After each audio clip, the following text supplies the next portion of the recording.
You can't really practice stand-up at your house, in front of your family. In or the whatever. mirror. Like if you're playing a guitar, you can do that in the closet. But I think stand-up, you probably need to get out there on stage and do it. Or if not, you'd just be going out there and just basically throwing doo-doo at the wall, seeing what stick. Yeah. What sticks. Yeah. Each time, really, because you haven't, and then you get a joke and you haven't, you have to refine your jokes just because you got an idea and it's funny to you. How do you make it funny to 500 people or whatever? Correct. They all gotta. The general population. That's another reason why I'm fascinated with stand-up comics, because it's an art form. It is an art form. Oh, for sure, it's art. Yeah, and there's almost a science to it, I think, sometimes too. But most definitely, they got to stand up in front of people and make themselves understood to people that not only is it a really diverse, 500, maybe 1,000 people, depending on the the room. If it's 100 people, you have to make yourself understood. Shoot, even to if it's 20 people. That's imagine hard. stand up in front of 20 people and your sole purpose is to make them laugh. You got to get all 20 of them laughing. That's tough. You got to get all 20 of them laughing. That's tough. And then in the case of a stand-up, you do show after show. You don't know the people. 20, at least you can look them in the eyes and see what each one of them is doing. If there's 200, it might be, that'd be tough. Right. You gotta make people laugh that you don't know anything about, where they come from, what kind of day they've had, what they're sensitive about. It'd be tough. That'd be tough. I think once you get... I would like to do it. I would. I think I'll make a good comic. But like you said, it's something you have to practice. It's something you have to do, yeah. You want to go to open mic night? Just do an open mic. They do them here in Huntsville. I'll go with you. And what I'm bad at actually writing down my jokes and my thoughts and my ideas. Yeah, me too. So like I could have something that's just hilarious to me. Right. And then next week, I'll be like, what was that? And what was just that totally joke? Forget it. But the thing is, you got to write it down and then perform it and see how it goes. And then maybe change a word here or there or change a phrase or a different, Right. Because you got to make what's in your head understood by the people out there. To me, that's what makes it art. Oh, it's definitely art. The I know ability. my wife, every time we see an open mic flyer or something, she's like, oh, you should do it. Because she just thinks I'm hilarious. Hey, I'll go down there with you. And I think that's the only reason she stayed with me. Folks, you I heard make it here her on laugh. Vendor Chronicles. Q and I are going to do... Are you going to perform as well? Sure. Or you I'll just... perform. Yeah, I'll write something. You go down there just to cheerlead me on. Brother, if anything, I know you'll laugh at I've my been joke. laughed at 1,000,000 times. I'll stand up. If they won't laugh with me, they'll laugh at me. One way or another, I'm going to get a crack of smile. Sure, I'll stand up there and give it a shot. Why not, right? You only live once. Well, you'll definitely have me laughing. We're going to plan I'll it. laugh for you, whether it's funny or not. We're going to plan it, and we're going to write our jokes, and we're going to have a set. How long you think you have to stand up for an open mic night? I say 5 minutes. That's a long time to tell jokes, man. 5 minutes. When it's you on stage by yourself, 5 minutes is a long time. When we say jokes, I think Especially if my they're jokes not would laughing. be more of a story. Yeah. My jokes would be 5 minutes might go pretty quick if you start getting If they're not laughing, I don't to the think it will. throes of a story. Right. You know what I'm saying? And but here's the the story thing. has to be Who's going to be in the provocative and audience? entertaining. Who goes to see open mic night? I bet there'll be 10 people there. Other open mic, 3 of them are People. other open mic people. So I mean, I guess 2 of them work at the club. in that case, we'll all have each other's support. Like, damn, if I don't laugh at him, I know when I get up there, he definitely might not laugh at Nah, me. man. I Look, ain't if finna we go to help open him. mic, you're the only one I'm going to laugh at. I don't care if the other guy's as funny as Eddie Murphy. You're not gonna laugh at him. Yeah, I'm You going to gonna sit look there him dead face. I'm going to look at him dead face like it ain't even funny, man. I'm just going to sit there, just mess with him. Hey, we went to a comedy show this past Saturday. Did you really? Me, the wife, Okay. and 2 other couples. Where'd y'all go? Where was it? It was on the Stand Up Live. Well, it's called the Levity. Levity now. Live now. And it's not even the Stand Up Live anymore. But it still says Stand Up Live on like all the murals inside the building. Yeah, they hadn't. So that was like one of the jokes the comedian told. He was like, they can't even afford to change the name on the building. Oh, It's that's called Levity, hilarious. but it still says Stand Up Live. That's and he too was like, funny.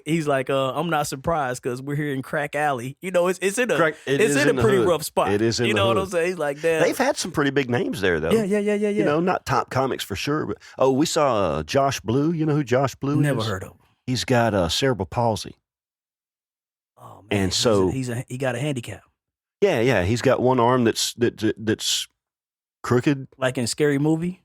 I didn't see Scary the Movie. butler in Scary Movie. He I was didn't like, see it. take my good hand. And he And it was a messed up hand. his messed up hand was his good hand. And he was like stirring up a pot of stew or something, with his head, Josh and Blue his was good- on his good hand, Last Comic Standing. Okay. He won Last Comic Standing. Okay. And then but he bombed when we saw him. He sucked. Man, I mean, you're gonna have bad nights. I'm not judging the dude. Who's I'd bad? still go Who's see batting him again. 1,000? You go. Yeah. I mean, I would definitely go see him again. I'm pretty sure Dave And I'm Chappelle sure- bummed a lot of shows. And I'm sure he didn't bring his A game. I don't know if Dave Chappelle's ever bombed, man. Oh, I guarantee you. You think Dave Chappelle's But bombed? he said he's been doing comedy since he was like 13. Yeah, you know? yeah. He's been in comedy. In New York. He was Right. doing comedy in New York when he was like a kid. A kid. Yeah. His mama driving him to the shows. So yeah, he had a lot of time to perfect. He probably his bombed when craft. he was young. I guarantee that. I've never heard a bad Dave Chappelle set. Even those ones where he's kind of getting preachy and holier than thou, wearing his little jumpsuit or whatever it is, I still think he's funny. Yeah, the guy. And the Dave Chappelle show is the funniest sketch show ever Oh made, man, it's hilarious. in my opinion. Oh man, it's In gold. my opinion. It's comedic gold. Gold. Every one of them is gold. It's gold. It is. Hey, Who was your favorite skit? Oh, man. See, for me, what was the guy's name? The black white supremacist? Was it Bigums? No, that was Biggums. Was Tyrone Biggums. Tyrone was a Biggums was a crackhead. Yeah. What was the KKK? He was black under But the he was robe. black under the robe, and nobody, And he didn't even know he because didn't he even was know blind. he was black. Correct. Yeah, he was I can't even blind, think so of he his- didn't know I he was can't even- black. I can't think of his name. And they had that guy with the deep voice, like from Actor Studio or something, Yeah. narrating it. What was- I can't think black of white it. Because it's been supremacist. years since I even watched the Dave Chappelle show. Clayton Bigsby. Clayton Bigsby, Clayton Bigsby, the black white supremacist. the black white supremacist, the blind black white supremacist. I just laughed and he had him a laughed. white wife, Had him a white wife? everything. You know? And then when he found out he was black, he divorced his wife because she was a. Clayton Bigsby, that's amazing. Clayton Bigsby was hardcore now. Oh, He's like, I'm man. black. Well, I'm still a racist. Or hey, you ever seen and then we'll get this show on the road, but you ever seen the Boondocks? And you know they have like I've seen a little bit of it. They have a racist black guy in there that's racist against other black people called Uncle Ruckus. I need to watch more of those. I like that Cat Williams character, a pimp named Slickback. Oh man, pimp named Slickback. Uncle I am a pimp Ruckus. named Slickback. Please say the whole thing each time. Samuel Please. Jackson in the Django. You remember Wait a minute, on Samuel? Boondocks? No, Samuel. Oh, in you're just the talking about Django. in the movie. Django. Yeah, in the yeah, movie yeah. Django. Yeah, he was. Damn you, the Django. The He was- D is silent as he blow the motherfucker up. You know what I'm saying?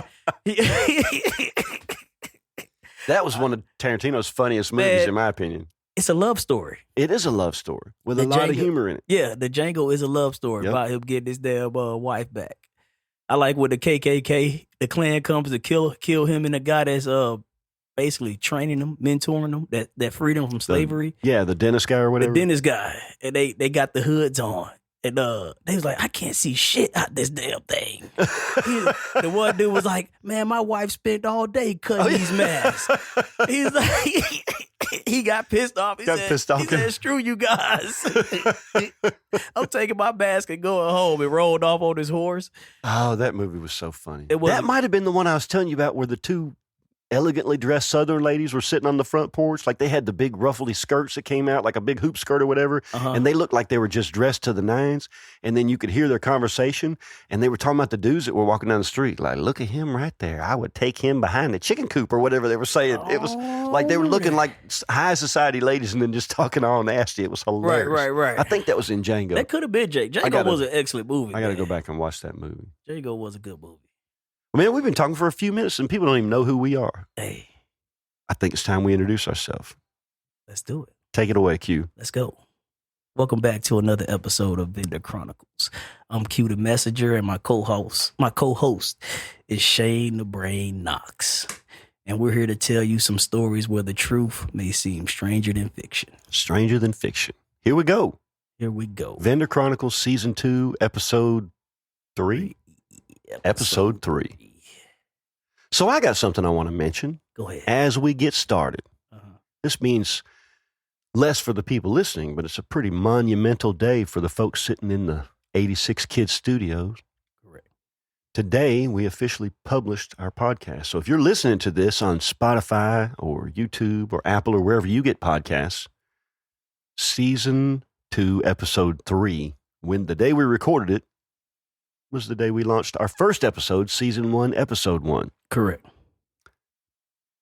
That was 8 weeks ago we started doing that. This is our 8th episode, so No, ninth. No, this is our ninth. This is our ninth episode. Yeah. Ninth episode. What time flies when you're having fun, It really right? does. And you think about we done put some content down. We have put some content down. You know, I think we're getting better as we go. I think so. I will hope so. I surely hope so. You know? One way or another, I feel like I'm learning something. Correct. I really do. I feel like I'm expanding my thought processes into different areas. Why so?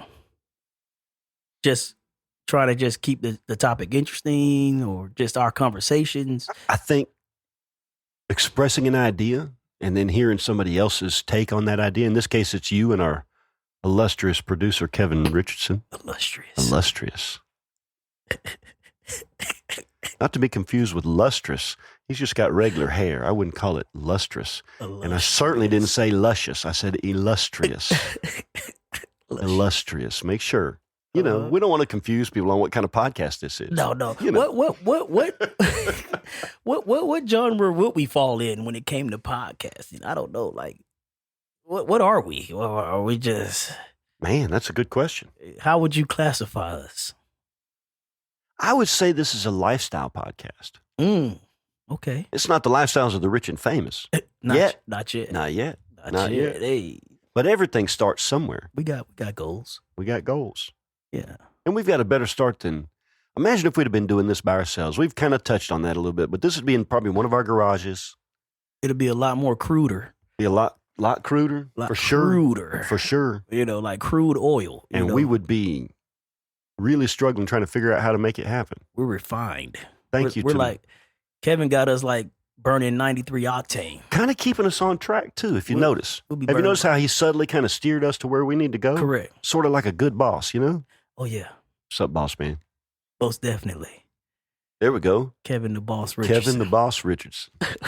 That's it. Kevin the Boss Richardson. Done. Oh. Hey. If you people out there listening to this, all 7 of you, if you had any idea how much fun we have doing this, y'all would be sitting outside the door with some folding chairs waiting. Yeah. Till we show up for this podcast. It's a blast. It really is. 86 Kids Studio. Shout out that 86 Kids Studio. Beautiful downtown Huntsville, Alabama. Beautiful. I love Huntsville, Alabama. I'm going to say that every podcast. I love this city. It's so nice. Shout out Mayor Battle. Oh, Tommy Battle's doing his thing. Shout out Mayor Battle. You rock, dude. I gave Tommy Battle some credit yesterday. I did Jazz in the Park yesterday. How'd that go? Oh, man, we knocked it out the park. It was amazing. I would say it was probably 3,000, maybe 4,000 people came through. Nice. Yesterday evening. Jazz in the Park. That sounds lovely. You know, and I was sitting there as the sun was setting on my trailer, you know, just looking out at Big Springs Park. And I was thinking to myself, there's no place I'd rather be than that moment. That's a good feeling. It was just so beautiful. You know, downtown Huntsville is a beautiful place to be. It is. Especially that Big Springs area. So, you know they're about to knock down the municipal building. Spring of next year, they're going to demolish. The municipal? I guess that whole building That's right not there. the courthouse in the center of the square. Is it the like granite siding type building? I think like so. whitish. I think so, man, but I think I know what you're talking about. Yeah. I'm pretty sure that's the one. Yeah, not the courthouse there, I know the but one the you're municipal talking about. building. Anyways, Correct. Everybody's moved out of it already. Yeah. And so it's coming down, and they're going to use that land to expand Big Spring Park. Okay. Which is good. Big Spring Park could use a little bit more room, honestly. It could use some more room. It's a popular place. You know, that's the only park in Huntsville that's open 24/7. You're allowed to be there in the middle of the night at Big Spring Park. Big Springs. Yeah, that's the only one that you don't have to get permission. Or get ticketed for or run out or whatever, you know. Because most places say like what, after sunset or after 7. Like they'll put it like that's what I've seen. a time. Sunset. A lot of places, sunset or 7 o'clock, you got to be out of here. Gone. Locking the gates. Correct. Yeah, I know we kind of touched on comedy early on, you know, before we actually started the show, but we're both fans of stand-up comedy. Oh, yes, we are. But so I went to this comedy show this past Saturday evening with 2 other couples. And the guy's name is Samuel Cumro. He came in 4th place on America's Got Talent like 2018. Okay. All right. I think you got to be pretty impressive to come in 4th place on America's Got Talent. I think so. Because you're going up against all type of I'm gonna be honest acts as a comedian. Be somewhat impressive just getting onto the show. Correct. And then let alone come in 4th. Yeah, come in 4th. That's as a an comedian. Accomplishment. Sure. It really is. Yeah. And so my wife, she won the tickets a couple weeks ago to this guy. I never even heard of him, you know. But I would say after that show Saturday night, he has a fan for life. Sweet. He was great. He has Tourette's. And I didn't know Tourette's. When I thought Tourette's, I just thought people that just burst out with, you know, laughter or cussing or whatever the situation may be. But Tourette's comes in all different forms. Like his Tourette's was a twitch, his face twitch, or he twitches. You get what I'm saying? Billie Eilish has that. I didn't know that. And the guy that like sang, Billie Eilish. I do too. What's the guy that sang? It starts with a C, but he sang. Bad guy. And now the day falls into nightfall, and you're not here to get me through it all. I let my guard down, and then you pulled the plug. I was getting kind of used to being someone you love. That guy, he's got Tourette's. There's a video online of him. I don't know how to say it. Louis Capaldi? Louis Capaldi. That might be right, yeah. There's a video on YouTube. I never knew his name, but I know the song. I know the song. He was singing that song live, and he had a bout with his Tourette. He has Tourette's, and he had a bout where he was ticking so much that he couldn't sing, and the audience recognized what was happening. Of course, they were all singing along, and once he started having his tics and couldn't sing anymore, the audience really ramped up the volume and sang the song for him. So if you're a fan, you would know that that's a situation that he had. I guess. I think if you were anybody, you would have seen it. It was pretty obvious that he was, you know, that he was having some tics. He was twitching out, you know. Yeah, but I was just ignorant to the fact that a twitch could be also considered Tourette's. I just always thought it was just loud bursts. You know, when you see, because I guess that's more of a what's I'm looking for, like, you know, more noticeable, you know, someone just yell F you, you know, out of nowhere, you know. So then just someone with a twitch, you got to be looking for it. I've been wondering when to tell this story. Okay. And I think this is a good time because we're talking about Tourette's. First of all, let me just say right now, I'm not going to make fun of anybody because of a disability. But I'm going to make fun of everybody if they do something silly. And it kind of doesn't, you know, I think one of the very best ways to normalize people with disabilities or whatever is to include them in humor. We're not making fun of any disability. And I knew this guy fairly well. He ended up passing away. Some of you guys probably knew him too. But anyways, I used to manage a McDonald's restaurant, and there was a gentleman that had Tourette's that would come in there. I would say he was probably in his early 30s. And he had twitches, but mostly he had the outbursts like you're talking about. And he'd be sitting in the dining room minding his own business, and all of a sudden, he'd burst out with some kind of profanity. You know, the dude couldn't help it. Was he an employee of you, or he just a customer? Okay, but he lived close to there, and the guy would walk the streets picking up cans and turn them in for recycling for money. He had a family he had a home. He was not homeless. He was taken care of, but he was a 30-year-old man that wanted to walk the streets and pick up cans and sell them. What you gonna do? He's a grown man. I know he's got Tourette's, but he's grown. He has rights. You know? So anyways, he ended up getting hit by a car and killed over off an old railroad bed. This was like within the last, 5 years maybe? They called him the Can Man was the dude's name. I think I heard about that guy when I first got here. So he used to come into a McDonald's restaurant that I used to manage, and sometimes he would have an outburst, you know, just effing this and fucking shit or whatever he'd say, you know. And finally I had to have a conversation with him that this is a family restaurant. We want your business. We want you here.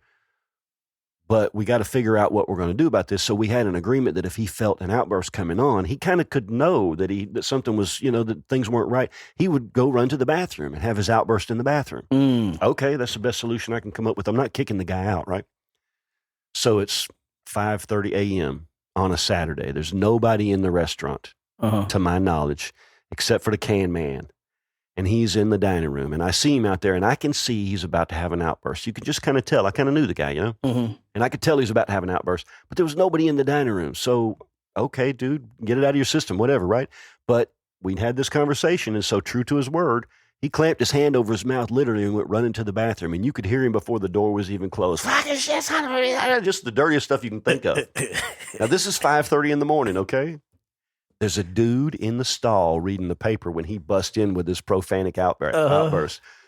And this guy had no idea what was going on. The guy comes busting in the door, slams it against the thing, and just breaks out in the vilest stream of profanity you can think. And the guy jumps up off the stool, and he's out of the bathroom before he can even get his pants done. I'm in the dining room, meanwhile, witnessing this whole thing, not knowing the guy was in the bathroom in the stall. And I see him come busting out, trying to fix his pants as he's falling. His pants are falling down.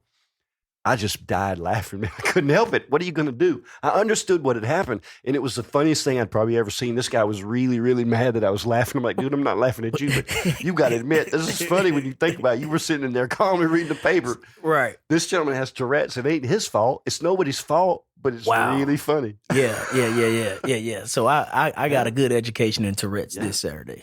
So how was he? Oh, man, he was amazing. What was his name again? Samuel Cumroe. Like Comroe. Okay. Cumroe. Samuel Cumroe. Was he the headliner? He was the headliner. He had two other acts that came up before him. They were pretty decent, you know. But it was a kind of dry crowd. You know what I'm saying? We made the comics actually work for it. You know. Okay. We really did. We made the comics work with this crowd. It was a late night show. Okay. Show started about 8:45, 9 o'clock. I would say it was probably 30 people in there. 30, 35 people. That's got to be tough. And like 8 of them had Tourette's. Like his fans. Oh, wow. Okay. His fans would come see him. And he was like, for Tourette's ratio, it's like a 2 to 1.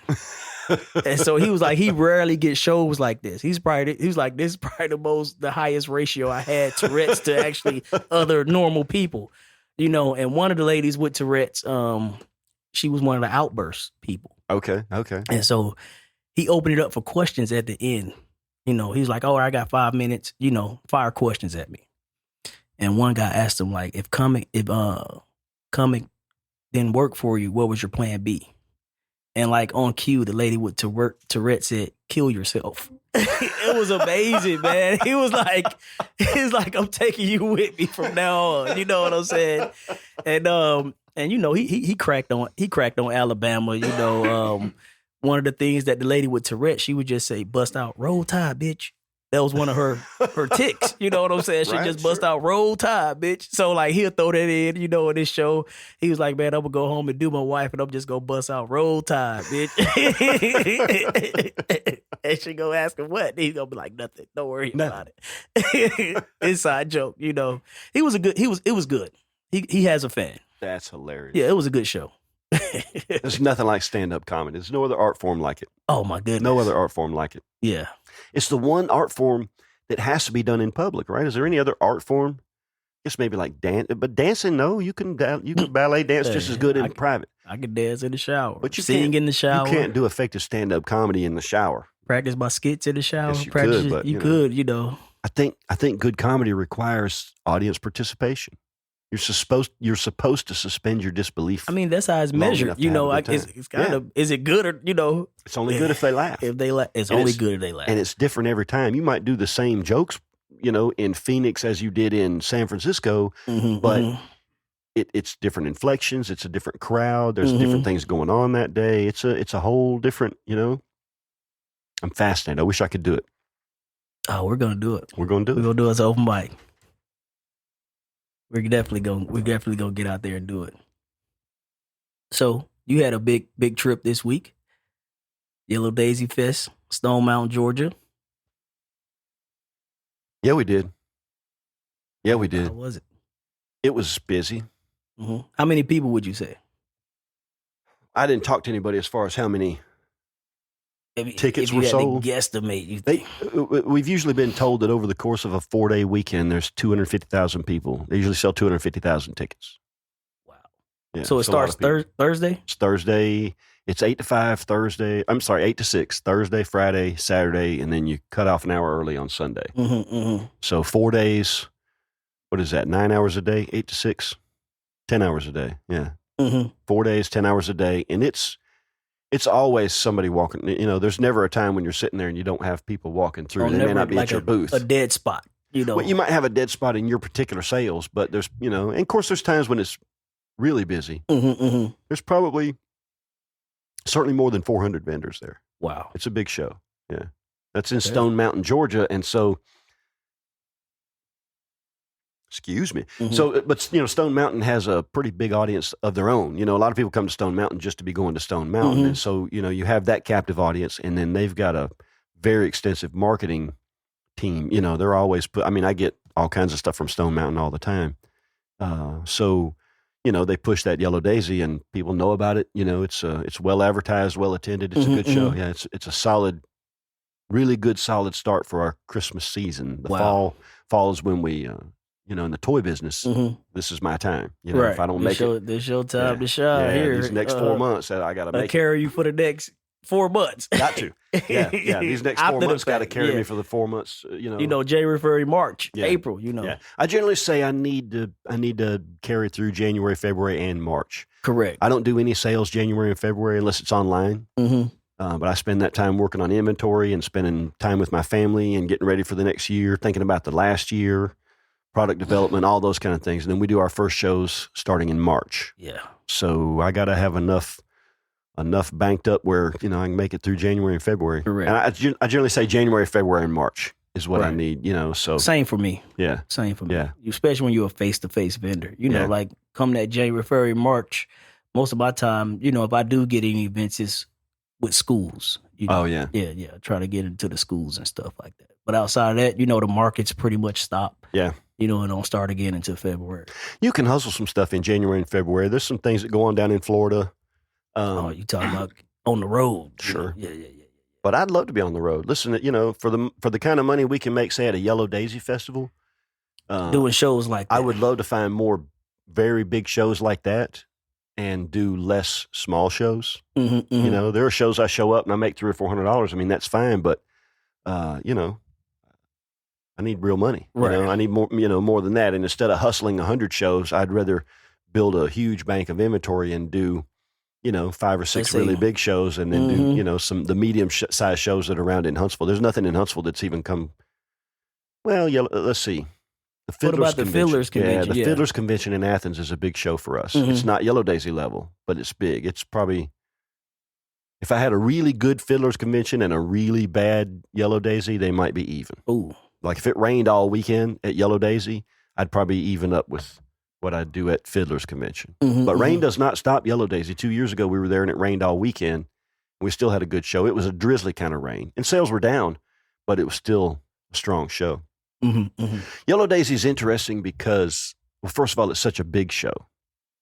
And second of all, you're 4 hours from home, which is not a long way, but, you're there to make money. And so you've got a hotel bill. There's a lot going on with that. There's a lot more outgo. And now that we have a 1-year-old, there's even more, the planning and the logistics of it are even more difficult. What'd you do with your dogs? We boarded them. You boarded the dogs? Yeah, okay. we boarded the dogs.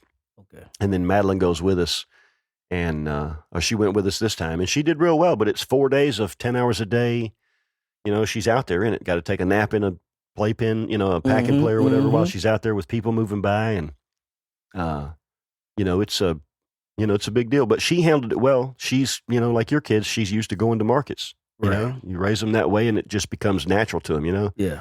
But it was, it was a lot for her to see, obviously, a lot for her to see. And I bet she had a great time. She had a great time. She had a ball. Yeah. It was fun watching her run around and make friends. One of the fun things about a festival the size of Yellow Daisy is the different stories that you see. Okay. When you see that many people, you see a lot of stories. I'm listening. A lot of people just walk by, but if you keep your eyes open, sometimes you can, pick out what's going on. In this case, there's one that I really kind of wanted to mention because it kind of got to me a little bit in a good way. Okay. But this gentleman came by and he had a young boy with him. I would say, if I'm guessing, that boy was about 6 or 7, maybe at most 8 years old. The thing is, it was obvious that this boy had special needs. If I were going to say from my uneducated position, I think probably he had autism. Okay. I couldn't say that for sure, but he certainly was nonverbal and he was not happy about something.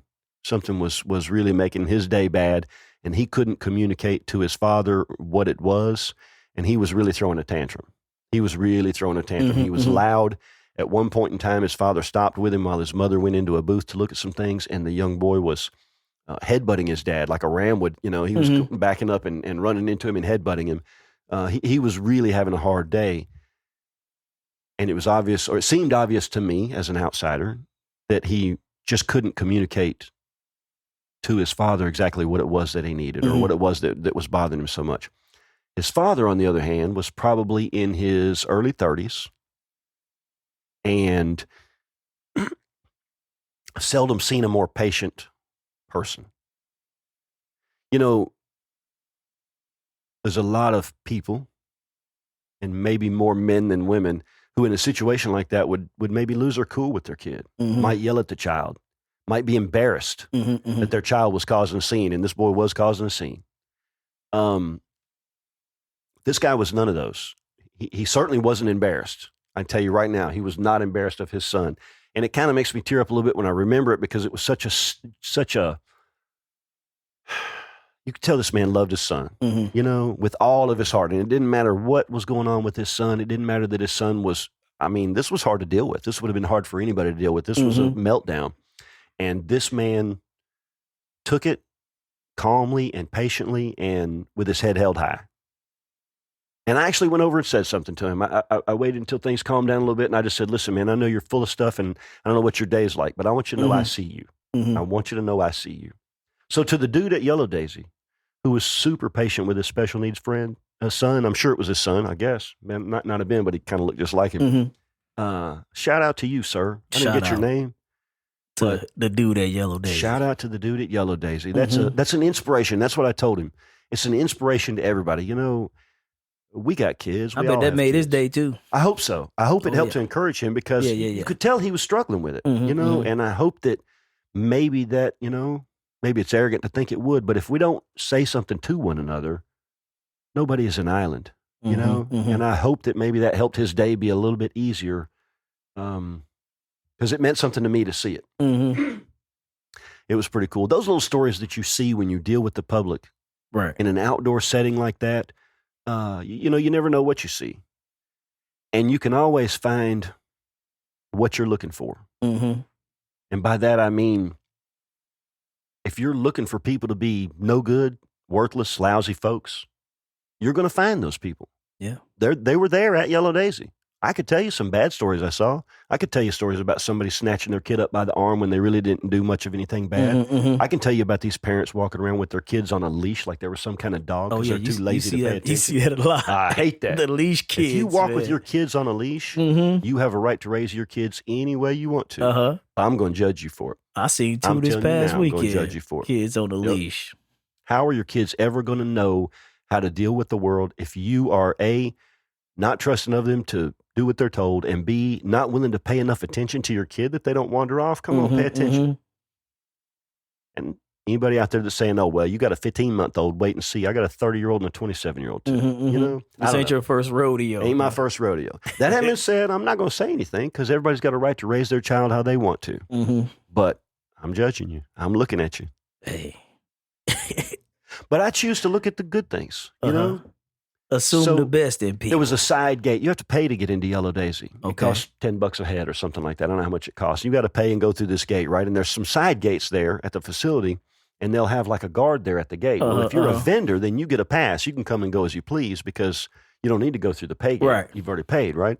So there was one gate that was close to my van, and as my wife or I would need to go to the van to get something or whatever it was, and we'd pass this guard, you know? And I was coming down there one time, and an old lady came walking up to the gate and addressed the guard that was there and said, can I come through here? And the lady says, no, you got to go through the thing down there. And then she looked over, and the old lady's husband was coming up behind her, probably 30 or 40 feet behind, and he had a walker, and it was obviously he was having a hard time getting along. And the gate they were supposed to go into is another 250 feet down this, road that this gentleman is, struggling. Anyways, long story short, the guard looked around and said, you know what, made a decision, got up, opened the gate, and ushered both of them in. And, I know that's against the rules. You're not supposed to do that. People are going to say, hey, you got to have rules. You got to follow the rules. Everybody should follow the rules. Probably, sometimes. But if you can't be human enough, Yeah, that guard was using some critical thinking, I think. Some kindness. And some kindness as well, but also, he wasn't just following the rules. Sure, exactly. You know what I'm saying? He just wasn't black and white. Exactly. Yep. He was actually... There are exceptions to everything. And those exceptions are for kindness. Correct. Yeah, I'm down with it. But those are some of the stories that I remember from Yellow Daisy. Wow. I love seeing all those people. I love seeing babies 3-week-old babies. I'm a 3-week-old baby. Mm-hmm. I love seeing somebody bring their babies out. Come on. You know, you're going to hide them up in. I remember when my older two were born, the old wives' tale was don't take your baby out in public till they're 6 months old. 6 months old. Ooh, I was going to say like a month, but 6? That's what I used to always hear, not until they're 6 months old. And I'm like, 6 months? Madeline was out in public in 6 days, less than that. I think so. You I know know? Enzo definitely was. Enzo was on the trailer. Madeline was at the market probably 2, maybe 3 weeks after she was born. Get some dirt on you. Get some dirt on them. Let them go. Dirt on you, let them go. Yep. You know, it's fun to watch. Start building that immune system early on. You know? That's right. Yeah. And now that's old wives' tales too, because our doctor said, take her out. Pay attention. Be careful, you know. Correct. But take them out and do what you do and let them get strong. Yep. How are they ever going to get strong if they keep them in the house? What Nietzsche say? What doesn't kill you makes you stronger. Makes you stronger. Makes you stronger. That's so true. You know, telling that story about the autistic young man and his father reminds me of another story. Okay. From way back in the days, and I'll make it quick, but Shay cooking. Come on. Let him cook. Come on. It's boiling. It's boiling. I dated a woman once who had a brother who had Down syndrome. Oh wow. And I Franks knew and this. Beans. Franks and Beans. Franks and Beans? What was It's a movie where a girl, her brother had like Down syndrome, and that's what he would say. Franks and Beans. I can't think of the movie. That's hilarious. Franks and Beans, you know. Well, I met this dude. I'm sorry, go ahead. No, you're fine. I met this dude you cook. the first night, the morning after the first night that I spent the night with this woman who was my girlfriend at the time. You know, it's like we were just kind of really getting to know one another, and it was the first time I'd spent the night at her house. And in the morning, about 7:30 a.m., unannounced, her father and younger brother, who was 14 at the time and had Down syndrome, and he was 14 and probably weighed $180. Big old boy. Big old boy. With Down syndrome. With Down syndrome, yeah, big old boy. So this was a one-bedroom apartment. She had a daughter, so the daughter slept in the bedroom, and she and I slept on the fold-out couch in the living room. I say that to say that when her father and brother came into the house, it was very obvious that the fold-out couch had been slept on. I still hadn't have a shirt on. She went to the door to see who it was, saw it was her dad, opens the door.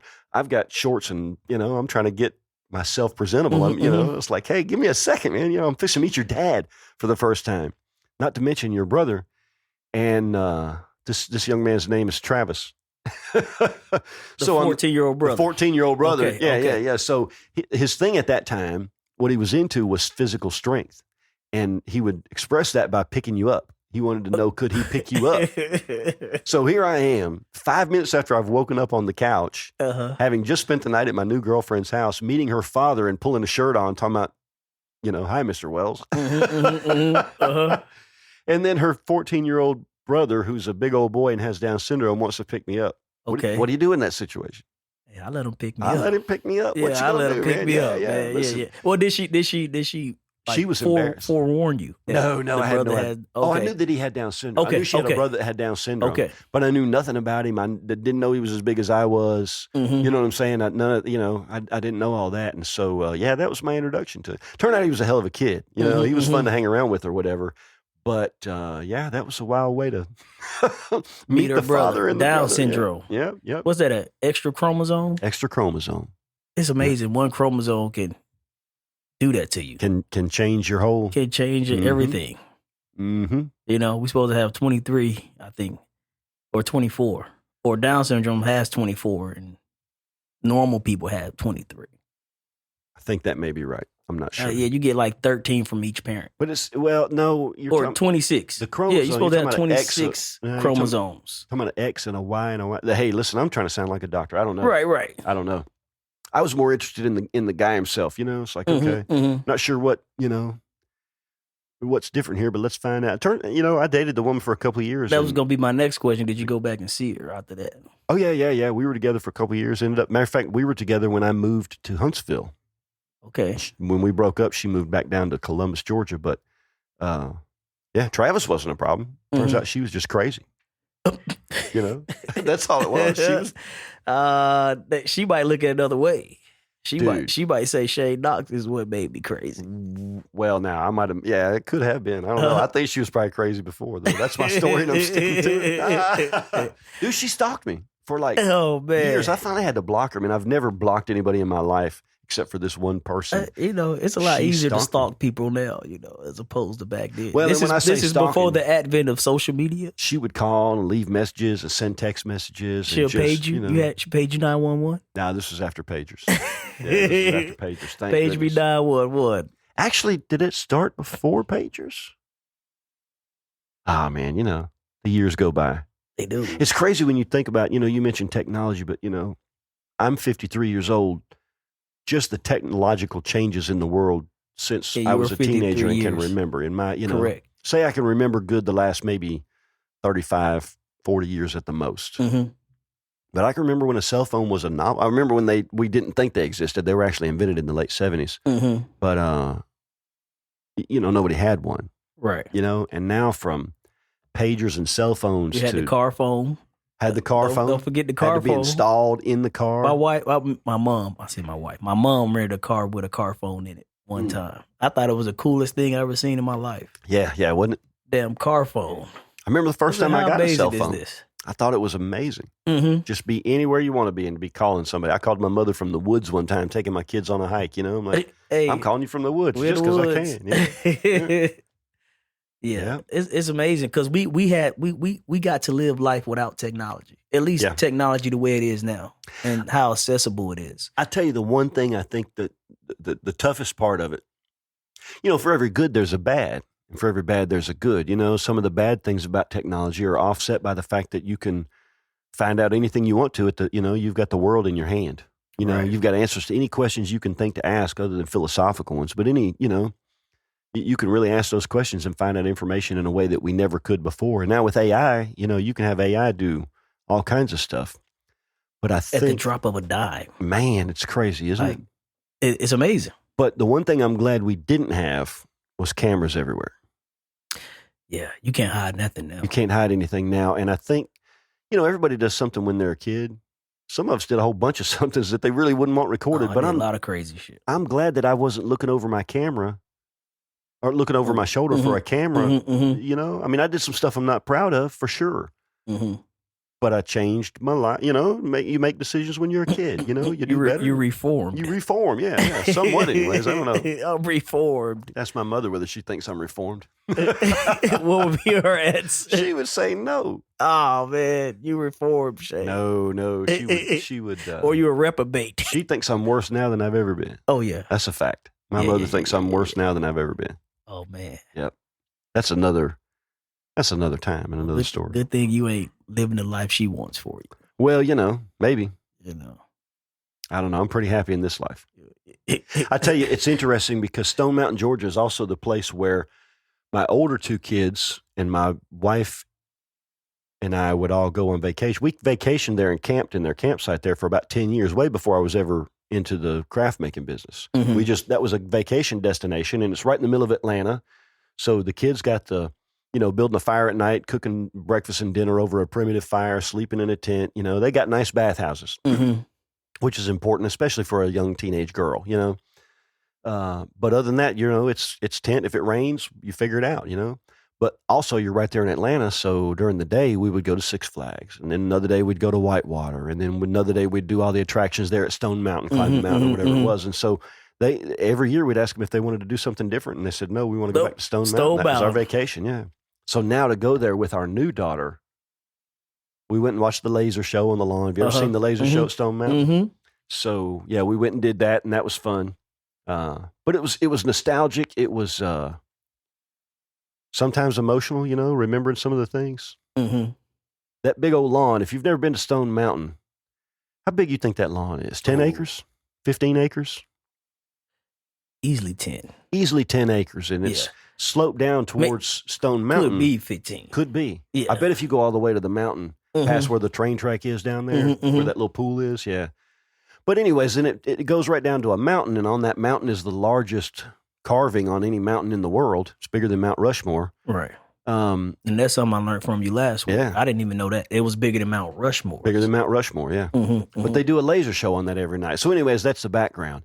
And back in the day when we would camp there, we'd get there an hour or two before the laser show when we'd play Frisbee on the lawn and what have you. Both of my kids are excellent Frisbee throwers.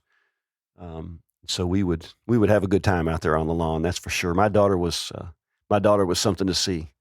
With the frisbee. My oldest daughter. The oldest, yeah. like, She okay, was out there. She was good at throwing, especially for a girl her age. But so it was kind of a tradition. We'd get out there on the lawn and we'd spread out a blanket and get everything we needed. And we'd take our shoes off. We always played barefoot. And we'd always get somewhere in the middle of the lawn. So this is a sloping hill, 10 acres or so, that goes down to a flat place in front of the mountain. And we'd be about halfway up that slope. We'd get all our stuff packed and my daughter would look at me. She'd be like, "You ready?" I'm like, "No, hold back." I'd always make her hold back a minute. "You ready? You ready?" Finally, I'd be like, "All right, go." And she would haul ass down the mountain. I'm talking about she would go running right through. People got their blankets set up. It's like a great big picnic. She'd just she'd come through find her camp. route and she'd go running. And when I felt like she was far enough away, downhill, I can throw a frisbee a long ways. Football field easily, just a regular, catch frisbee. I could throw one a long ways downhill. And I'd wait till she got way, way down there. And then I'd let it go. And let it come flying, and she'd watch it and she'd track it. Well, I can see it now, that ponytail flying in the wind. People be watching her and they'd see her running, looking up in the sky, and they didn't know what she was doing, And she'd run down there and she'd track that frisbee, and then she'd go hauling ass and she'd jump and grab it up out of the air. And people sometimes they would applaud. They'd be like, "Wow, right. It was amazing to watch." Yeah, she was good at it. I can remember one time I had a frisbee that lit up at nighttime. You had LED and had some bulbs in it and everything. A Nerf frisbee. We waited until it was dark on the lawn there. People got their glow sticks or whatever. It's a big party, She said, "All right, Dad, let's do it." I said, "All right." So she goes hauling ass down there, and I let that thing go in the dark so it looked like it was hovering. This was before drones. And that thing's hovering above people's blankets, and people are looking up, and they're watching her, and she came out of nowhere on the side and just got it and kind of had to jump over somebody's blanket, too, to get it. Caught it in midair. Yeah, it was like a circus thing. Shout out Rebecca Knox. Shout out Rebecca. We don't always get along now, but if you're listening to this. How old is she? She's 27. 27. Yeah. Kids are amazing. Kids are amazing. That's all. I mean, that to me, kids are the greatest resource that we have. I agree. They really are. And I think sometimes we take that for granted. I think sometimes we don't take the time we should. We get so busy, caught up in our adult lives. That kids are the future. Kids are the future. I mean, and if you'll stop and pay attention to them, you'll learn something. Kids are the future.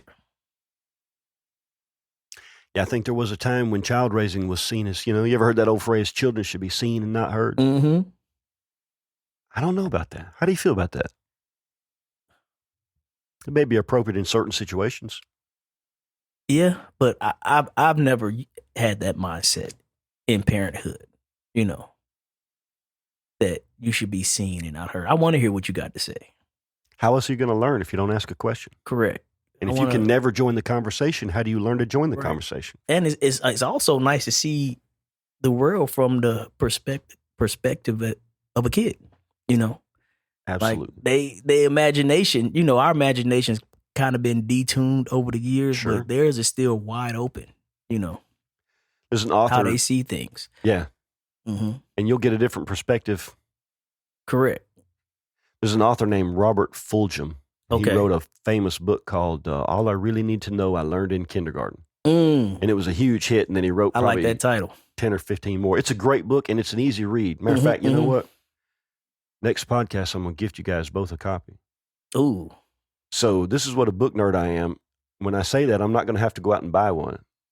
I got 2 extra copies at the house. You got just 2 copies sitting at the house. I got 2 brand new ones. Yeah. Because I've given that book a bunch of times. I think it really is profound. And now I forgot what I was going to say about that because I was talking about those books. Talking about kids and their perspectives. Kids and their perspectives. Yeah, and their perspectives. Yep. They're amazing, man. I'm going to think of it in a minute and I'll come back to it. Maybe. Kids and their perspectives. Kids are the future. Robert Fulghum. It's gone. I guess if you got down to the nucleus of why we exist is to make babies. To procreate. Sure. To advance civilization. If you look at it from a big perspective, any species, that's the whole point of its existence. Make babies. Except for rabbits, their point's to be food. Rabbits are just food. That's all they are. When you think about it, what other purpose do they serve? They're food. Hey, speaking of animal lover, speaking of rabbits, man, I lived in Texas for about a year, and in Texas they have jackrabbits. A jackrabbit and the little bunny we see are totally different. Tell us about a jackrabbit. Well, I think their scientific name is a hare. Hare. A hare. They have hairs, which we call them jackrabbits. Sure. And if anyone ever seen Looney Tunes, you know what Bugs Bunny looked like. Oh, yeah. I would classify Bugs Bunny as a hare. He really wasn't a rabbit. He's not your little cute, cuddly little bunny you see hopping around, like doing your Easter commercials. Okay. And they're tall, man. And they really have no natural predators, a jackrabbit, because they're so quick. And then once they get to adulthood, they're big. You know what I'm saying? You don't want to tussle with something that's so lean and muscular, Man, you put my dog Hank out there, I bet he'll tear one up. How big are they? Oh, man. I believe Hank will mess one up now. When I was, Hank get a hold of one. You know what I'm saying? He had to catch it for one. You get what I'm saying? Yeah. I mean, these are athletic animals. Really? You get what I'm saying? Like, maybe I'm underestimating. Yeah, okay. You may be underestimating. How much you think one weighs? Because like a little bunny full probably grown, weighs I'll like say 3 probably pounds. 12 maybe. pounds. 12 pounds? 10 to 12. That's a big rabbit. 10 to 12. Full grown. That's dinner for I'm just guessing. So yeah. I'm just thinking about the biggest one I ever seen. So that's some serious stew right there. So when I was out there in Texas, hares are huge. I would say we had one that I would see every morning, and so we would meet. Okay, let me go back a little bit. This is why I was in the military. I was still going through training. Okay. You know what I'm saying? Sure. So we have a certain time to meet up by the flagpole. Yep. For ease of conversation. So we meet out, let's say 0600, we meet at the flagpole. At this flagpole, the rabbits would also have a meeting. And then they had a king rabbit, who would sit in the middle and all his little underlings surround him. This was every morning.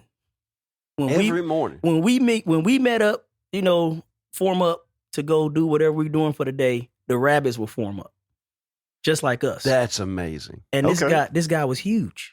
The king rabbit. I'm calling the king rabbit. Yeah, you know what I'm saying? He was the dude in the middle of the circle. I would say they sit down like a Doberman pincher. Just imagine a Doberman pincher sitting down. Okay. You get what I'm saying? Like this, and they got big ears. And they stand up, right? Oh man, I would say sitting down from ear to bottom of foot, I would say with at least probably 3.5 feet. What? Sitting down. This guy was huge. Wow. Okay. And that was my first experience with jackrabbits or hares. Wow. It was amazing. Outside of Texas, I've never seen them again. I've never seen a rabbit anywhere close in real life. Yeah, no, huh? Yeah. All I've seen is the little bunnies. They're amazing. The hare. 40 miles per hour. Oh, man. A hare can run 40 miles per hour. How fast you think Hank runs? Hank will have a hard time. I don't know about 40 miles an hour, man. That's a good point. Hank ain't hitting 40. These are athletic animals. I don't know if he's hitting 40. Not as quick as a rabbit could, that's for sure. Man, like he catches rabbits in our backyard all the time, but they're the bunnies like you're talking about. They're fast. And they're soft. These aren't soft animals. These are athletes. You know what I'm saying? Yeah. Like they're lean. You know what I'm saying? A bunny's, probably got a little fat. His fat, actually, you know what? Lean That's not mass true. ratio. I don't know, but. Did you know that if you're in a survival situation and all you have to eat is rabbit meat, you can eat all the rabbit meat you want, and if that's all you got, you'll starve to death. Probably starve to death. Yeah, because it's too lean. There's no fat in it, and it won't work with your. Correct. Yeah, it won't work with your body. Yeah. Yeah. You can eat rabbit. It's good eating. I've eaten rabbit many times, but you need to figure out a way to get some fat in it. Wow. Best way to do that is have killed a bigger animal and save the liver, some of the entrails, kind of mix it in there with it. Mm-hmm. We ate liver growing up as a kid. Oh, for sure. Yeah. Liver and onions. I ate liver so much that I can't hardly eat it now. When the last time you had liver? Oh, a long. Since I was a kid, my mother gave it to me. Really, you don't even go to a place to see it on a menu. You might go in a gas station and see, liver and gizzards, Yeah, that's on like a gas station menu. But even gizzards, I think you're going to see more often than liver. Correct. You rarely come across liver. I love liver. Even as a kid. Really? I loved it. It's great for you.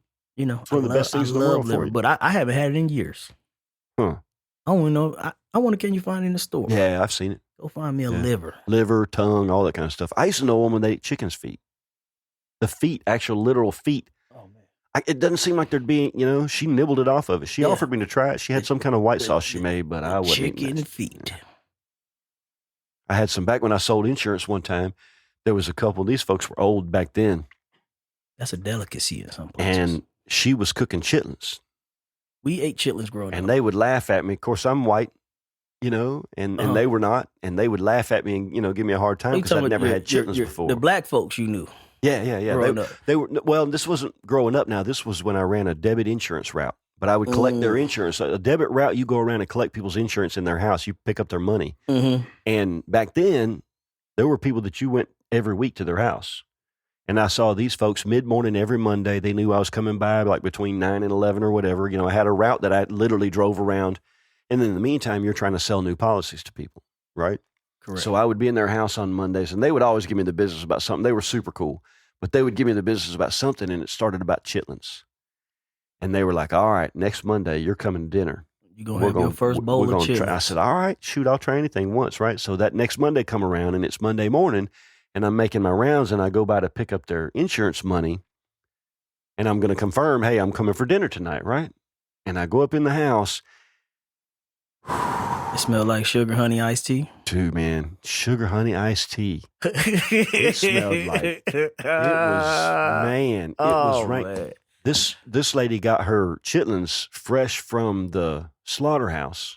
Ooh, they weren't like frozen and already clean. Fresh, steaming hot chitlins. Fresh chitlins from the slaughterhouse, and she would clean them in her kitchen sink. Yeah. You clean them. You peel them, basically. When they say clean them, they just peeling the membrane off of them. You know. She was also washing the sugar honey. What was it? Yeah. They clean them. Yeah. It was...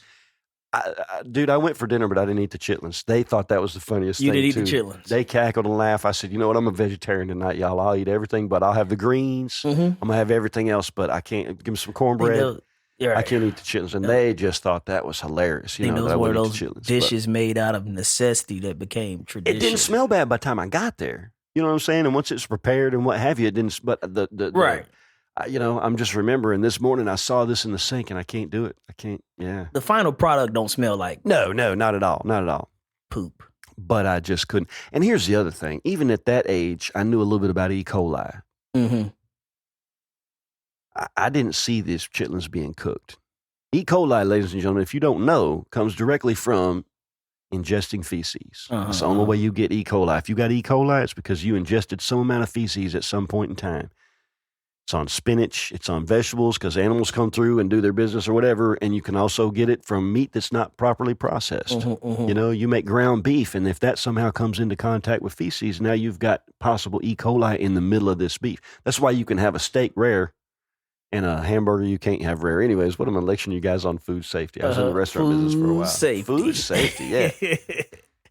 Yeah, but I couldn't eat the chitlins. Yeah. I was disappointed in myself. I have not ate chitlins as an adult. Yeah, I ate them as a kid, you know, and it was it okay? It was one of those. Yeah, it was one of those special Cajun dishes. Just you know, like we only did did it during Thanksgiving, typically. Okay. And once I really found out what they were and got older, I was like, why are we eating this shit? Literally, you know what I'm saying? Like, but when we don't have to, you know what I'm saying? Like, I said that was the only thing we had, sure, know, but we don't got to do this no more. But I imagine it's a way to pay homage.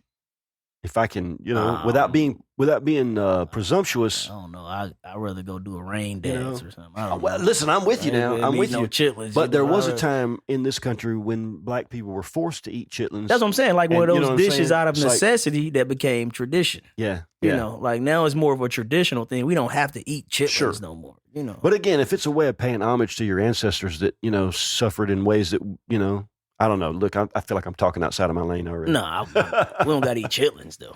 I'll say it. Black folks, stop eating chitlins. It's nasty. All right, so look. The title I'll say it. We have our title for this episode, ladies and gentlemen. This was going to be titled, We Ain't Gotta Eat Chitlins We Ain't Gotta Eat Chitlins No More. We Ain't Gotta Eat Chitlins No More. That's hilarious. Yeah. Can you believe we've been at this for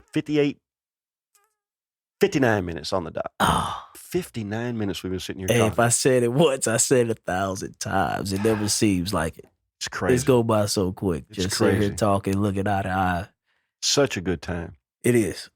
Man, I asked about, I talked to the organizers over at Yellow Daisy on your behalf. Okay. They have a kettle corn. Do they have a kettle corn? They do have a kettle corn. I never found him. I don't, generally speaking, have a whole lot of time to walk around over there. You know, Jessica will man the booth for a while, and I'll walk around a little bit. But, you know, by the time you go to the bathroom, you know, get you a snack or whatever, There's 400 vendors there, and this show is set up kind of in some trails in the woods. Mm-mm. It's paved. The trails are paved, so you can walk around there good. But it's definitely in some trees, and they have 4 loops, A, B, C, and D loop, and people are set up on those loops, and so it's a pleasant walk through the woods.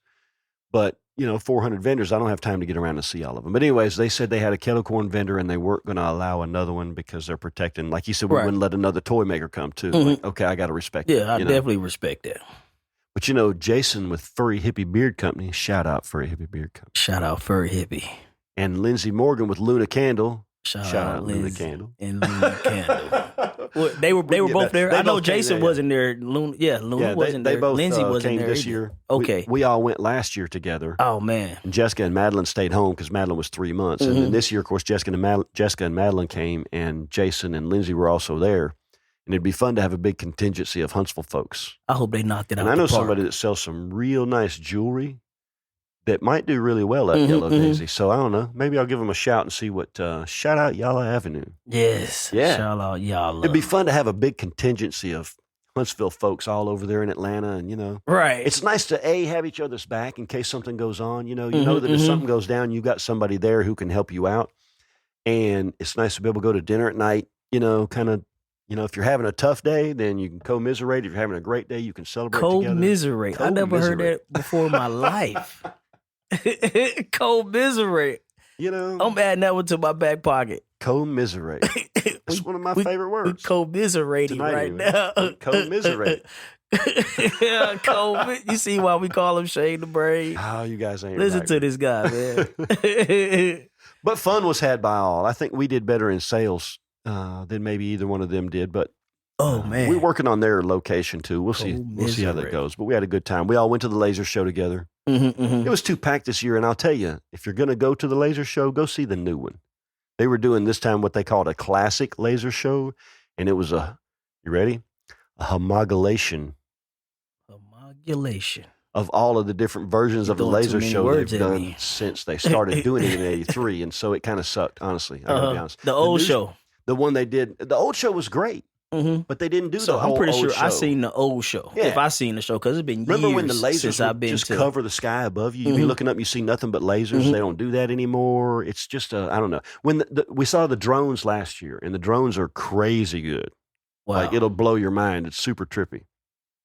But this show, and this one was free too, so you can't really complain that it's free. You get to go. Whereas they charge, used to be they never charged for that, but now they charge to go into the laser show. But with the drones, it's definitely worth it. Lots of fireworks and whatever. But it was Madeline's first time, and she was pretty amazed at the lasers and the fireworks, and So their new show is the drones. The new show includes the drones. Those drones is amazing. It's unbelievable, man. Oh wow, they can pretty much make anything with those drones. Yeah.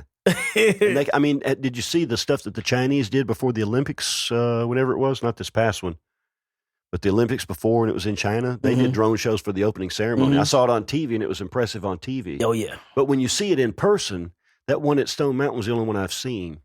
But obviously it's 3D, and the drones are moving around. I seen it at the Dolly Parton Park. Yeah, Dollywood, is it Dollywood? Oh yeah, okay. Yeah, up there in Gatlinburg. Yeah, they do a drone show, a laser drone show. Yeah, it's amazing. Amazing how it they is. do that. It's pretty great. And there's no telling how many drones it takes to do even a simple thousands. show. Probably, yeah. Yeah, I would think. Thousands of drones. Yep. All moving in unison. Exactly. It blows my mind. It is. Technology.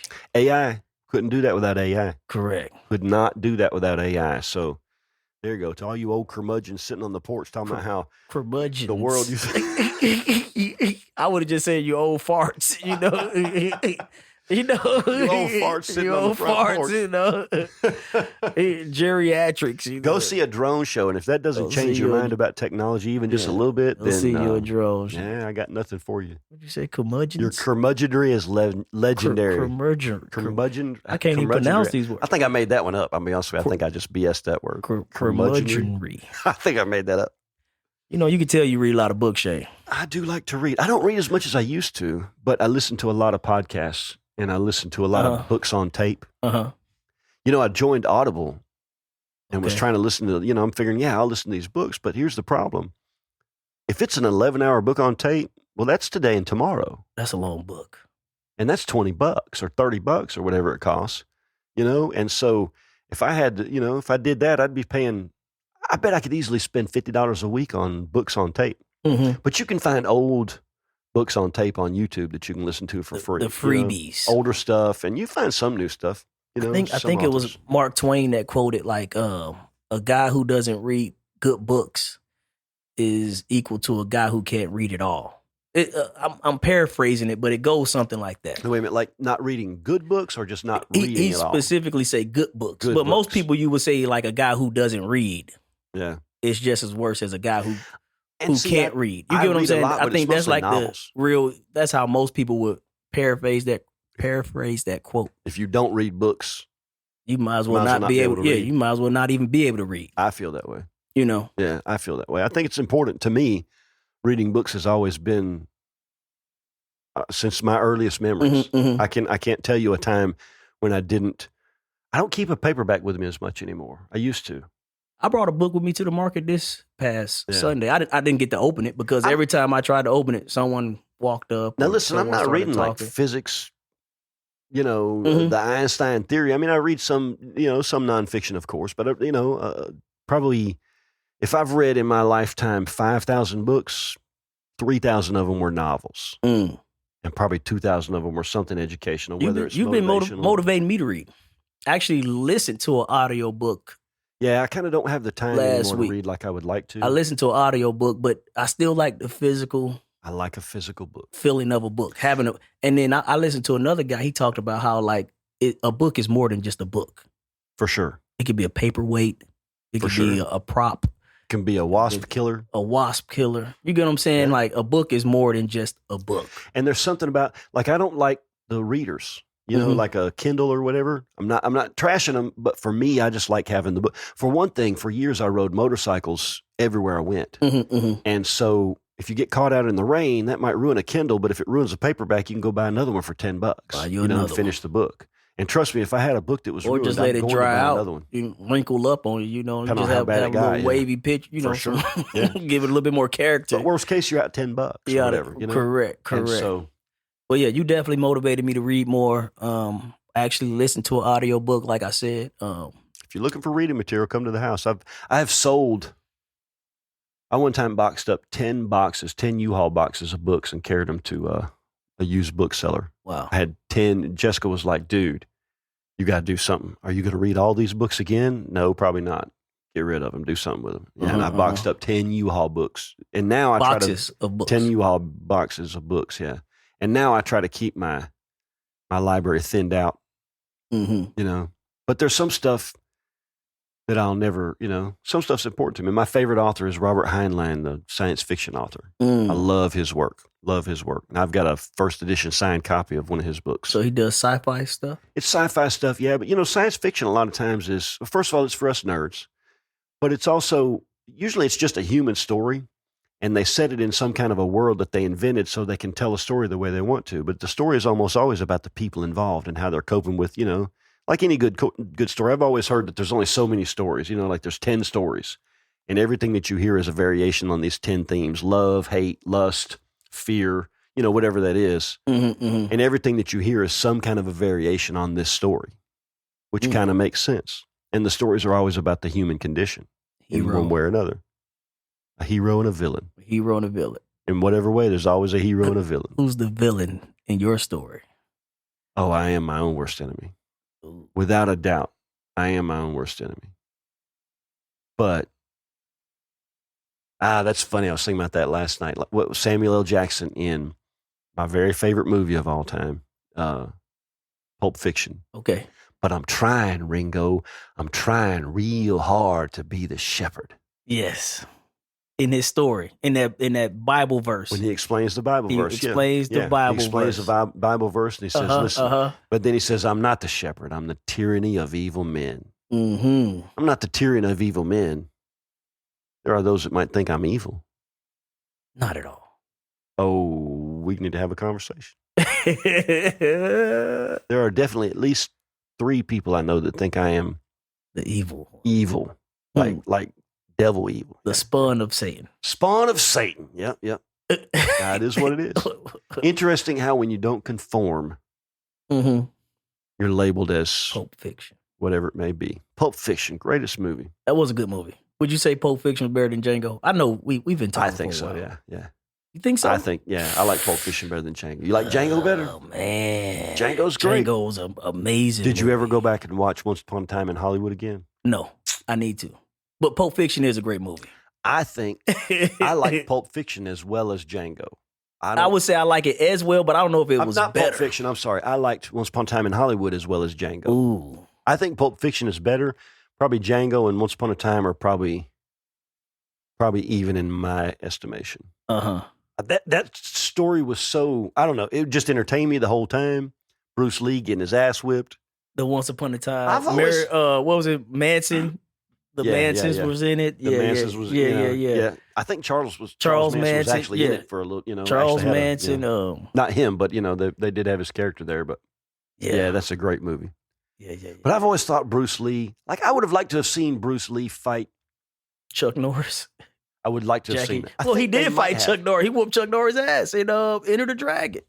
Remember when he was going through those levels in Enter the Dragon? In the movie, though. In real life, I'd like to see who won, but I would like to see... He pulled the chest, the taco meat off of Chuck Norris' chest.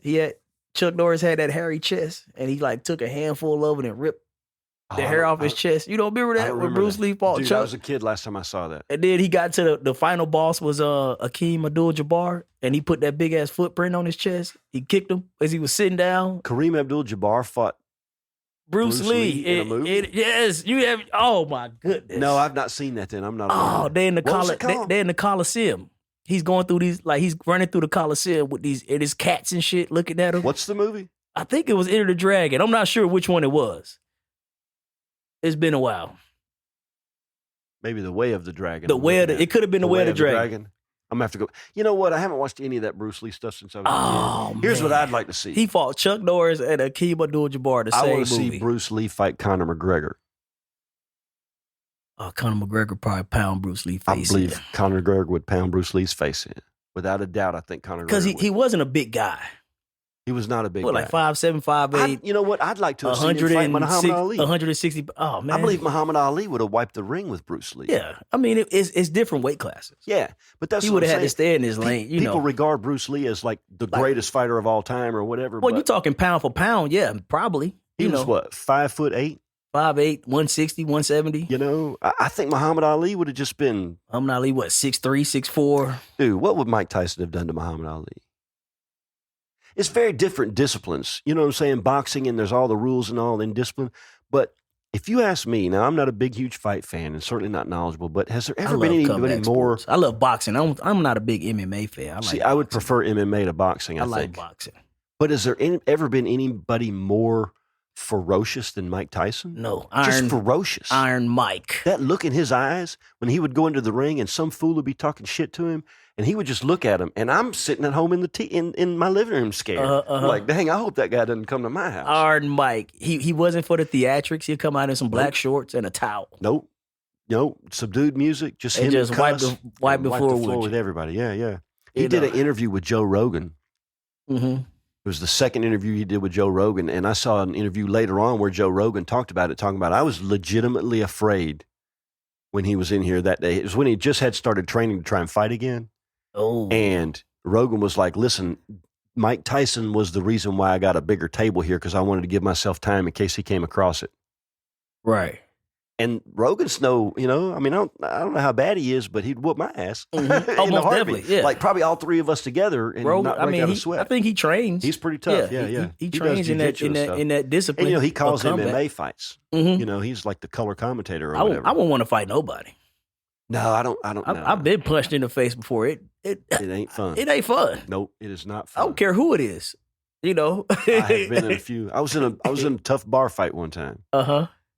I don't ever want to do that again. No. I'm more of a just stand your ground type of guy. Like, I'm not finna fight you, man. You're not gonna roll over me. Right. If anything, I'm more of a peaceful. Let's come to a peaceful resolution. Yeah. Why can't we figure this out? If I did something to you, hey, let me buy you a beer. I'm sorry. If it's coming to blows, I'm still not gonna fight you. Mm-hmm. I might grab a stick. I might, ain't no fair fight. There's no such thing as a fair fight. It's not going to be like a stand-up like it was in high school when you're trying to see who's better, and that's all it is. No, ain't no fair shoot hoops fight. afterwards. If you come at me, I'm going to use everything at my disposal. Every single thing. And you've never seen me without at least 2 weapons. Or, if I can't, hey, I'm not above running. Oh, yeah. Getting away from it. Look, what he say? I rather but how does it go? Like, I'd rather be a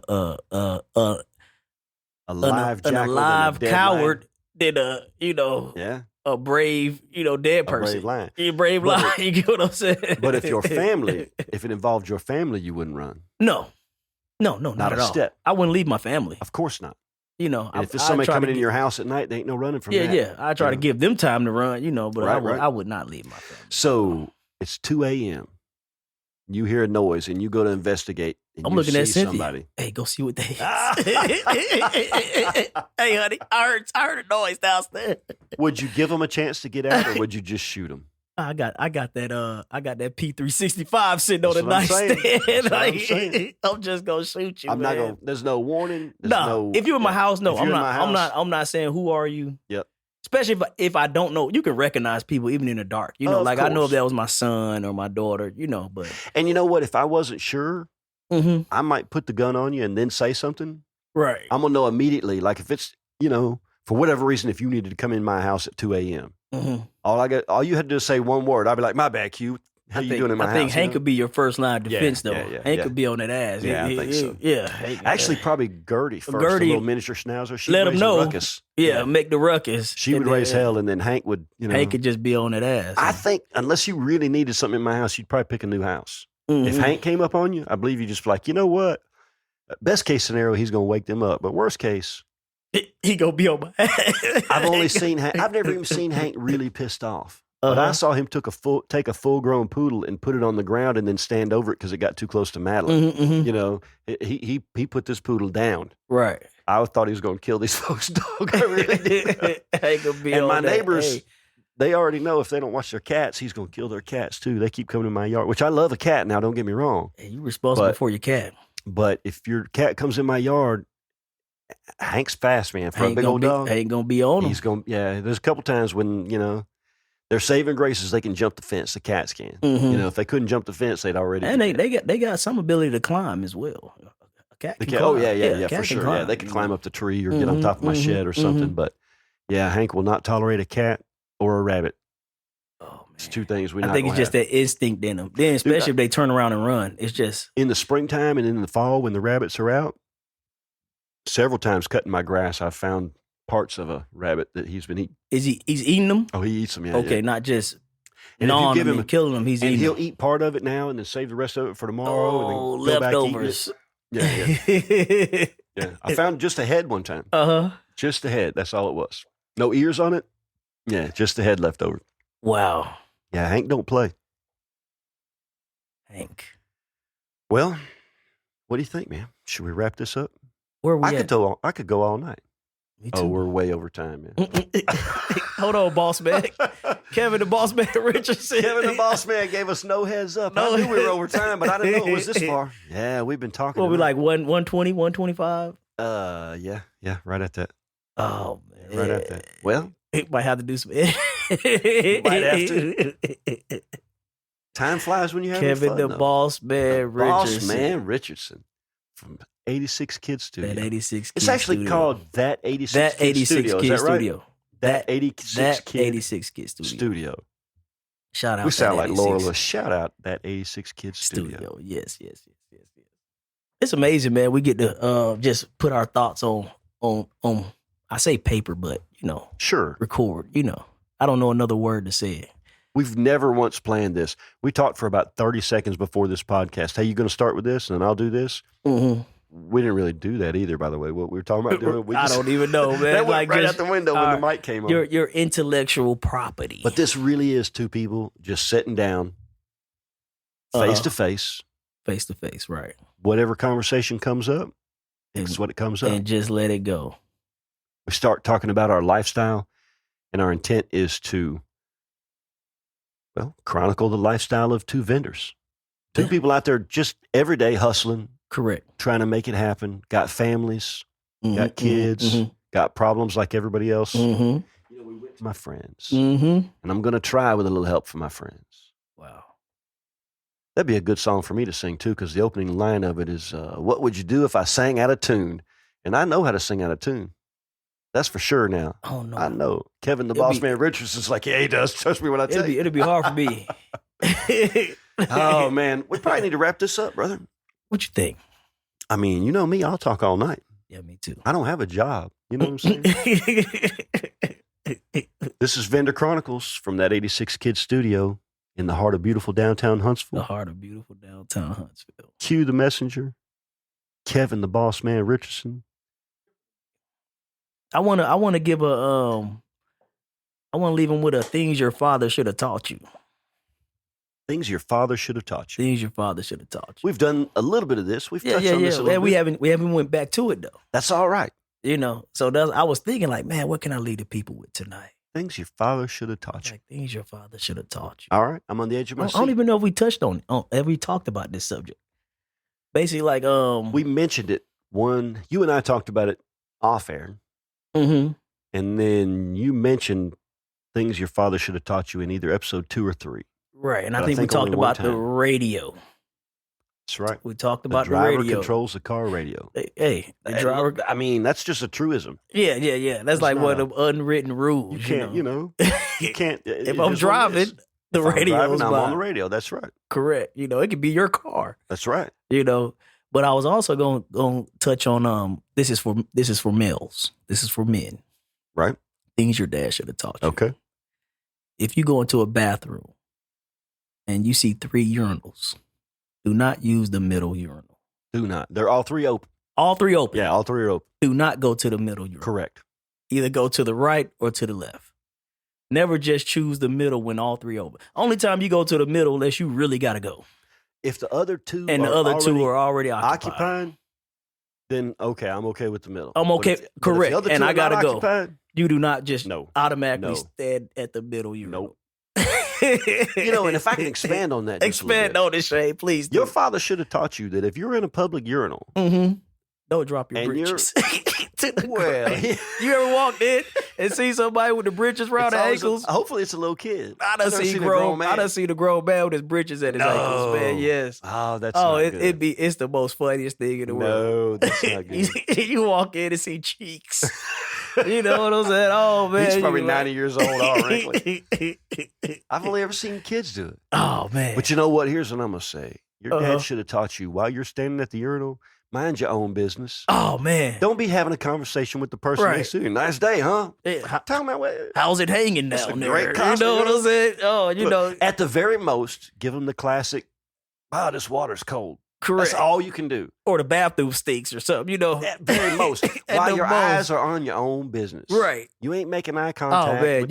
You get some comedians in there, man. Now. Oh, you know, if you shake it more than 3 times, you're playing with it. Well, you know what I'm saying? I'll tell you that if you're going to the bathroom.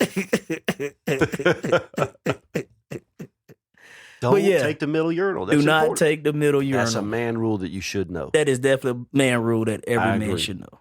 I agree with that. That's all I got for today. Things your father should have taught you. Things your father should have taught you.